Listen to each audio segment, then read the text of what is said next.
Bonjour à tous, soyez bienvenus à cette émission France en direct. Plus une fois, nous sommes ensemble pour parler de choses qui certainement vous intéressent.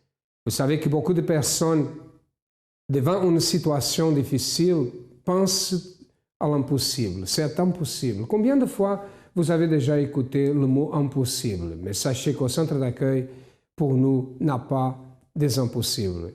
Parce que nous croyons que tout est possible à celui qui croit. J'ai ici avec moi Paola. Bonjour Paola. Bonjour Eric. Vous êtes au centre d'accueil depuis combien de temps? Ça va faire 7 ans bientôt. 7 ans. Vous êtes venu seul? Vous êtes en famille? Je suis venue avec ma mère. Elle est venue quelques semaines avant moi. Est-ce qu'il y avait des impossibles dans votre vie ou dans la vie de votre maman? Alors dans la vie de ma mère, elle était une femme malade. Elle avait des fibromes, elle faisait de l'asthme.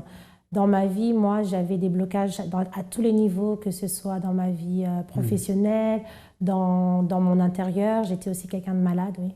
Oui. Ça veut dire qu'il avait des impossibles. Bon, des impossibles non, mais par exemple l'asthme, je ne connais pas qu'il puisse avoir la guérison. Normalement, il n'a pas de guérison. Un contrôle, n'est-ce pas? Mais il n'a pas de guérison. Elle est venue au centre d'accueil, sa mère, nous allons savoir comment ça s'est passé. Et regardez, un fibrome, malade, et beaucoup de problèmes dans la famille. Quoi faire dans une situation comme ça? Nous allons savoir d'ici à quelques moments. Au centre d'accueil, quand je suis arrivée, j'avais un problème de santé, c'est-à-dire que j'avais des problèmes de thyroïde depuis 4 ans. Tout au début, j'étais en bonne santé et d'un seul coup, ça a déclenché après un accouchement. Donc, par rapport à ce problème de santé de la thyroïde, ça a déclenché encore une autre maladie, la tension. Donc, il fallait que je prenne les médicaments et pour la thyroïde et pour la tension. Et les médecins me disaient qu'il fallait prendre à vie les médicaments. Alors, tous les 2 mois, il fallait voir le médecin pour prendre les prises de sang, pour savoir l'évolution. Ça pouvait soit monter ou descendre, parce que la thyroïde, les glandes thyroïdes, c'est une maladie où soit ça monte, ça descend, c'est jamais stable. Pour mon cas, c'était pas stable. Ce problème, c'était paralysant, parce que moi, j'avais souvent des bouffées de chaleur. C'était impossible de travailler. Moi, je travaille dans le secteur médical, c'est déjà un travail qui n'est pas facile. Donc j'avais souvent des palpitations, pas mal de palpitations, des bouffées de chaleur et surtout beaucoup de fatigue, jusqu'au point qu'il fallait que je m'allonge. Avant j'étais essoufflée, quand je parlais, quand j'étais au téléphone, les gens me disaient « Oh, t'as monté des escaliers, t'as fait des efforts ». Et les gens, quand je parlais au téléphone, ils avaient l'impression que j'étais essoufflée. Ce genre de maladie, quand c'est pas bien soigné, quand c'est pas pris en considération, ça peut évoluer au pire. Ça peut aller jusqu'au cancer, ça peut évoluer au pire. Le pasteur à l'église, mardi, le pasteur a fait un propos et en disant, si vous avez la foi, vous déposez vos médicaments sur l'autel.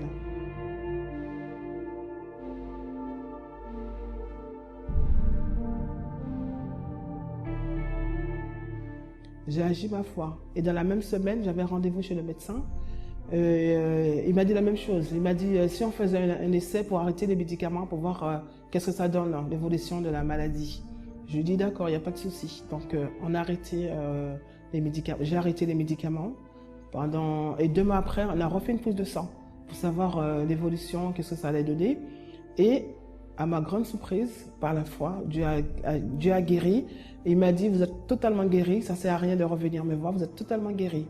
Et à côté, j'avais déjà pris des rendez-vous jusqu'au mois de décembre. J'avais déjà envisagé des rendez-vous parce que comme je sais que c'est très long le rendez-vous, j'avais déjà envisagé tous les 2 mois prendre des rendez-vous. Alors j'ai tout annulé mes rendez-vous parce que là maintenant je suis guérie, je prends plein de médicaments.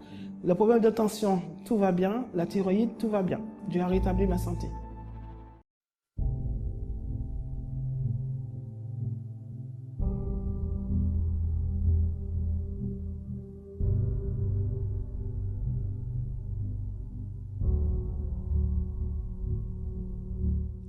Je dois dire que je suis guérie, mais comme ça a confirmé ma foi, je vais rentrer à l'hôpital la semaine prochaine. Hein? Alors, pourquoi vous pleurez? Vous avez vu ce que Dieu a fait dans votre maman? Ok, vous êtes guéri au nom du Seigneur Jésus. Amen. Vous êtes guéri au nom du Seigneur Jésus. Ok?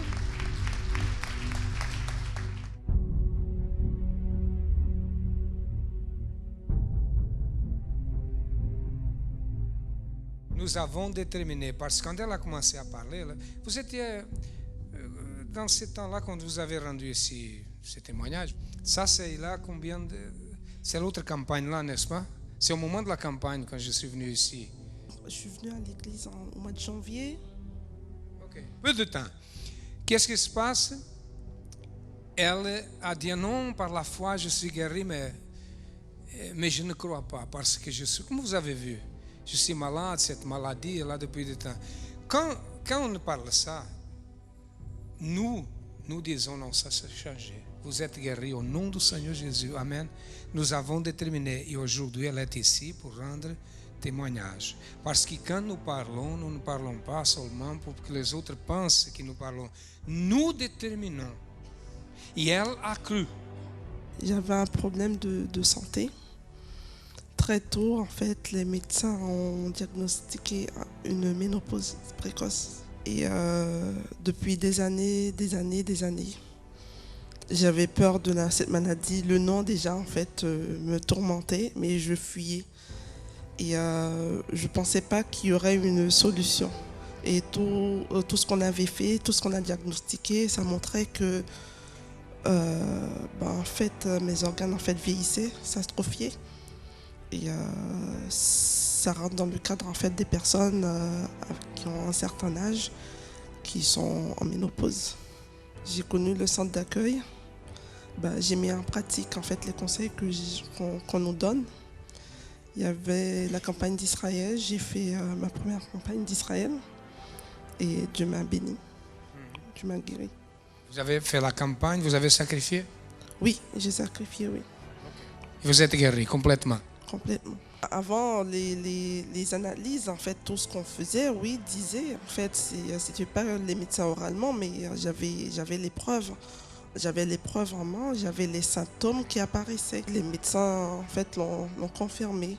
J'ai été opérée pour vérifier et le médecin m'a dit, normalement, je suis normale. Vous êtes normal. Voilà. Elle a cru, elle a participé de la campagne, elle a cru à ça et aujourd'hui, les médecins ont vu qu'elle est guérie. Ce n'est pas parce qu'elle dit je suis guérie, non. Les médecins ont dit qu'elle n'a rien. Si vous avez des problèmes, vous êtes devant une situation apparemment impossible, suivez avec beaucoup d'attention cette émission. Paula, qui est venue au centre d'accueil premièrement, vous ou votre mère? Alors, c'est ma mère qui est venue premièrement au centre d'accueil. Elle est venue 3 semaines avant moi. 3 semaines. Voilà. Et déjà, dans ces 3 semaines, moi, j'ai vu qu'elle avait vraiment changé. Parce que c'était une femme très colérique, très impulsive, qui s'énervait beaucoup pour une petite chose.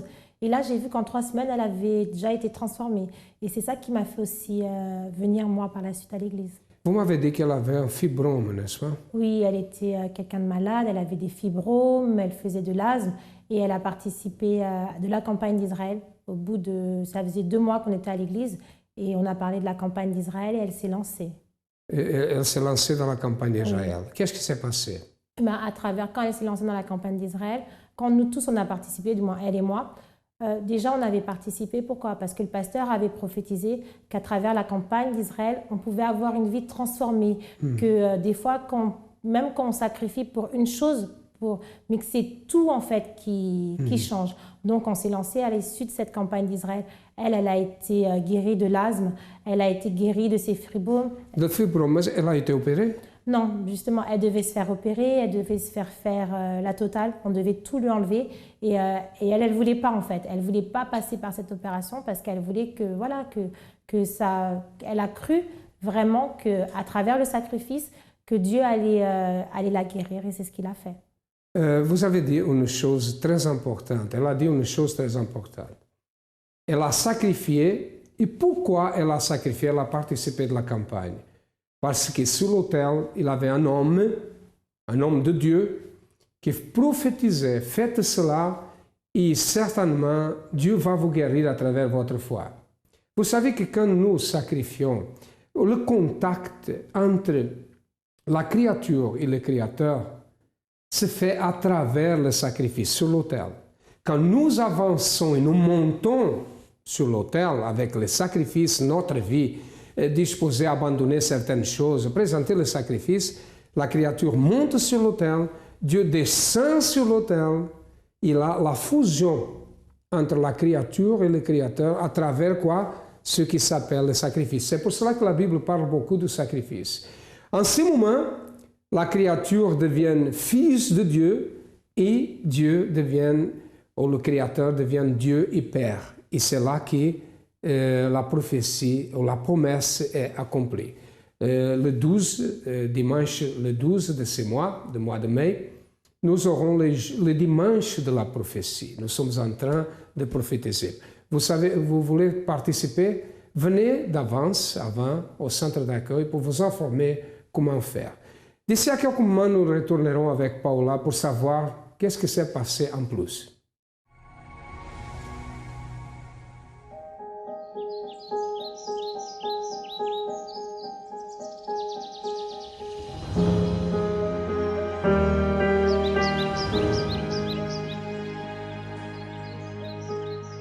Ça faisait des années que je souriais pas, que j'avais pas la paix, que j'avais pas la joie. Je me suis sentie très bien le premier jour que je suis arrivée au centre d'accueil. J'ai eu cette certitude que j'avais la possibilité de surmonter certaines situations.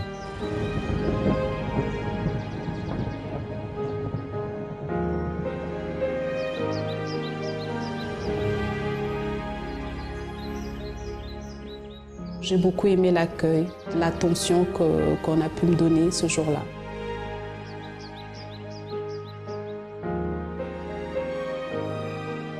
Je ne m'attendais pas à avoir quelque chose de pareil, donc c'était vraiment émouvant pour moi. Tout ce qui nous angoisse, tout ce qui nous perturbe, au centre d'accueil, on apprend comment avancer.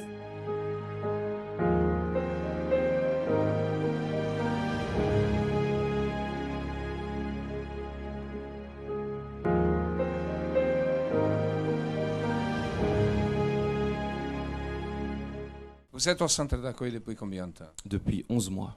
11 mois. Comment était votre vie avant? Ma vie avant, elle était bloquée sur différentes sphères de ma vie. Ma vie intérieure, ma vie familiale, ma vie professionnelle. C'était bloqué. C'était vraiment une situation bloquée, surtout toute cette sphère-là. Vous avez quel âge? 30 ans. 30 ans. Ok, comment avez-vous connu le centre d'accueil? C'est mon épouse qui m'y a invité, qui m'a dit je t'invite à venir. Au début, je ne venais pas. Je ne voulais pas y aller. Et pour lui faire plaisir, j'ai décidé d'y aller un dimanche. J'y allais quelques dimanches. Elle est venue avant vous, n'est-ce pas? Elle est venue un mois avant moi, au mois de janvier. Comment avez-vous accepté qu'elle venait à l'église? Vous étiez d'accord au début? Oui, tout à fait, j'étais d'accord. Elle me disait je vais à l'église, au centre d'accueil universel d'Ivry. Et elle a décidé après, par la suite, de m'inviter. Donc j'ai décidé d'y aller toutes les réunions du dimanche. Et j'ai demandé une orientation, un conseil à un pasteur. Et j'ai m'intéressé, ça me faisait avancer dans ma vie. Et qu'est-ce que Dieu a fait? Dieu, il m'a transformé. Il m'a transformé sur toutes ces sphères-là. J'ai commencé avec le jeûne de Daniel, le premier jeûne quand je suis arrivé. Ça m'a transformé intérieurement. J'étais en conflit avec mon père. Je suis resté 4 ans en conflit avec lui et j'ai décidé de lui pardonner. Et au jour où je lui ai pardonné, je dormais bien. Ma conscience était tranquille. J'étais libre. Je ne dormais pas avant. Et le lendemain, c'était un jour avant la fin du jeûne de Daniel, je lui ai pardonné. Et je me suis mis à dormir bien. Avant, je ne dormais pas bien. Je me levais. Je sais que vous avez participé de la dernière campagne, n'est-ce pas? Tout à fait. Qu'est-ce qui s'est passé? J'ai eu de grandes bénédictions. J'ai eu une bénédiction au niveau de mon diplôme. J'ai passé un diplôme d'industrie graphique. Et la situation a fait que je l'ai eu. Et en fait, pour passer ce diplôme, c'est 1 an. Normalement, un diplôme, c'est 2 ans. Et là, c'est 1 an de travail demandé. C'était vraiment un gros travail à fournir. Et au niveau d'arriver devant le jury, normalement, l'entretien dure une demi-heure. Il a duré 10 minutes. Et 5 minutes avant de passer devant le jury, le stress, il est parti. Qui êtes-vous aujourd'hui? Je suis une personne transformée.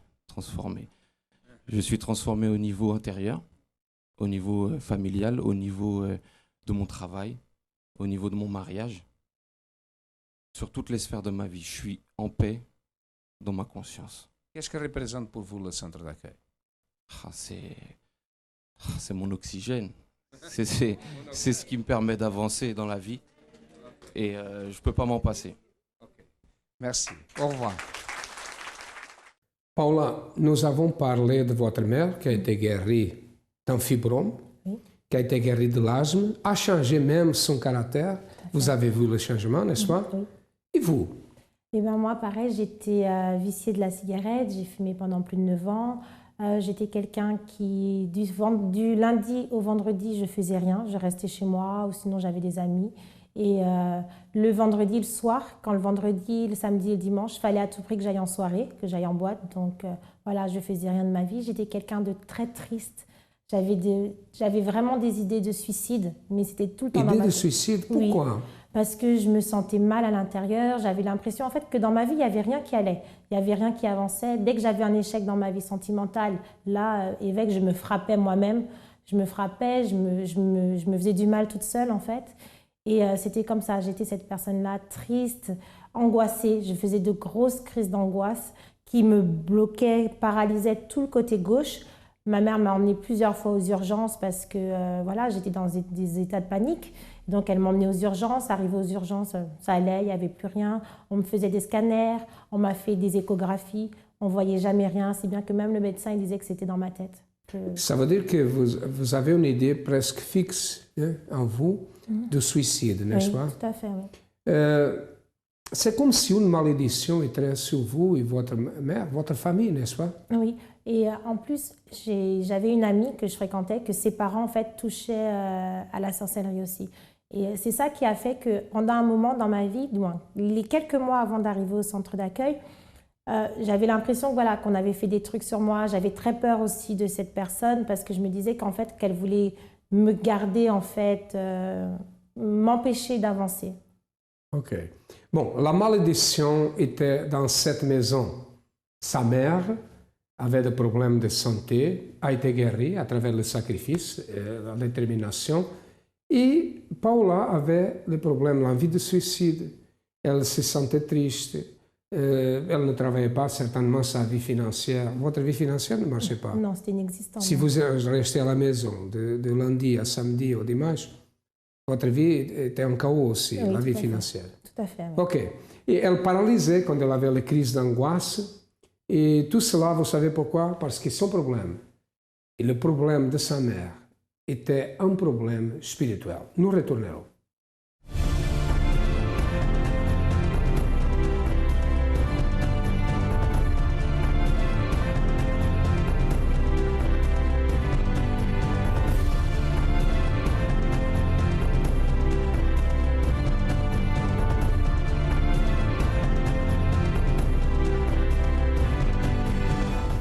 Je suis avec monsieur Alfredo Nevez, responsable de l'association ABC, qui est venu spécialement pour le lancement du livre Rien à perdre 2. Donc monsieur Nevez, avez-vous lu le premier livre de Edir Macedo? Bonjour, oui, j'ai lu le premier livre et je pense que ça nous aide à comprendre mieux la vie et à surmonter les problèmes.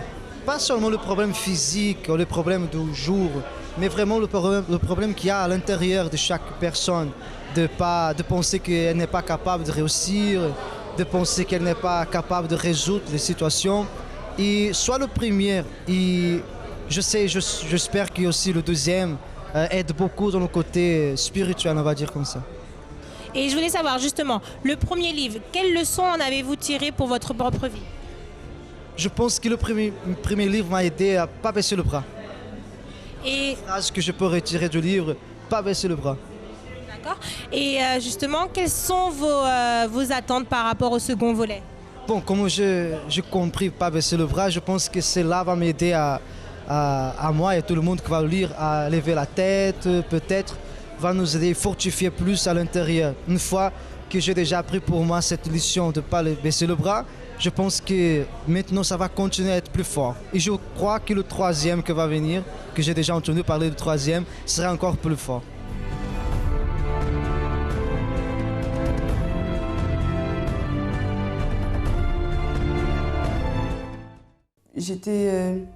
Je faisais des cauchemars quand je m'endormais.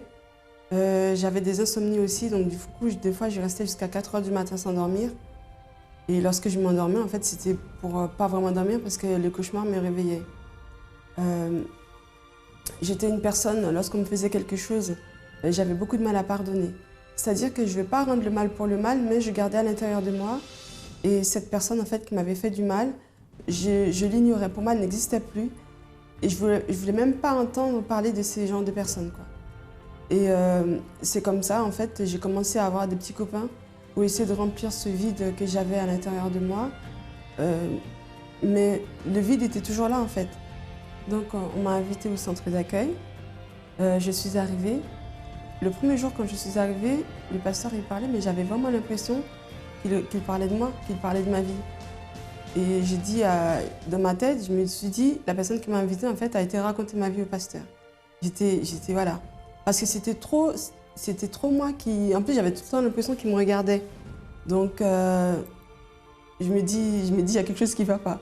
Ou il est devin, ou ce qu'il dit, c'est de Dieu, ou alors il y a un truc. Et en fait, ça m'a plu. Ça m'a plu parce qu'en fait, il disait qu'on pouvait changer, Dieu pouvait nous aider et qu'il fallait que nous prenions la décision, en fait, de vouloir changer. C'était à ce moment-là que j'ai commencé à participer aux campagnes d'Israël. Je ne savais pas ce que c'était. J'ai demandé pourquoi ça s'appelait campagne d'Israël. On m'a expliqué. En fait, il faut savoir que moi, j'avais du mal à aller vers les gens, en fait, quand je suis arrivée au centre d'accueil.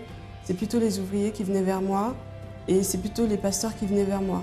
Mais je venais à l'église, je restais là, j'écoutais la parole, je méditais dessus. J'ai participé à ma première campagne d'Israël. Ensuite, j'ai commencé à participer aux chaînes de prière, le vendredi, le mercredi, le jeudi. Maintenant, voilà, parce que maintenant, je ne peux plus m'en passer. Et c'est comme ça, en fait, que j'ai donné mon tout. Il faut savoir que ma première campagne d'Israël, c'était vraiment un moment où c'était vraiment très difficile pour moi au niveau financier, en fait. Et je me suis dit, de toute façon, au point où j'en suis, je n'ai rien à perdre. Donc, j'ai donné mon tout. Et en fait, je voulais voir. Je voulais vraiment voir si vraiment tout ce qui a marqué dans la parole, si tout ce que le pasteur disait, c'était la vérité. C'était vraiment pour pouvoir. Qui je suis aujourd'hui? Je suis une personne transformée. Je suis une personne nouvelle, on va dire. Et je suis une personne sereine. Je ne fais plus de cauchemars. Je ne suis plus triste à l'intérieur de moi. Même quand je suis seule, si je suis seule, j'écoute de la musique. Je vais sur le site du centre d'accueil, je regarde les messages, je fais des commentaires. Je suis sereine. Mais je me suis complètement dépouillée de tout ce que j'étais avant. Cette personne que j'aimais pas, cette personne qui ne valait rien, aujourd'hui, elle est nouvelle, elle est renouvelée, on va dire. Elle s'est dépouillée de toutes ces mauvaises choses, de tous ces vices. Et c'est la personne que je suis aujourd'hui. Et je suis trop fière que le Seigneur Jésus m'ait choisie, parce qu'il m'a choisie.